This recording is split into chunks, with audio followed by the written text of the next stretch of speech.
ભાવનગર શહેરના કુંભારવાડા વિસ્તારમાં ખુલ્લી ડ્રેનેજની ટાંકીમાં ગાય પડી જતા રેસ્ક્યુ કરાયું।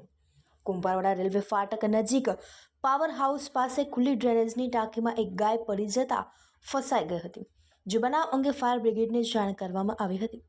બનાવ અંગે ફાયરની ટીમને જાણ થતાં તાત્કાલિક બનાવ સ્થળે પહોંચી રેસ્ક્યુ કામગીરી હાથ ધરી હતી। ફાયર ટીમ દ્વારા ભારે જહેમત બાદ જેસીબી અને સ્થાનિક લોકોની મદદથી ગાયને બહાર કાઢી જીવ બચાવ્યો હતો।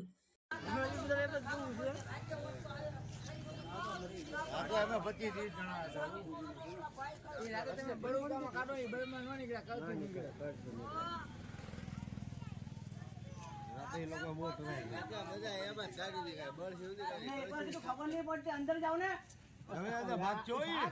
ઊભી થાય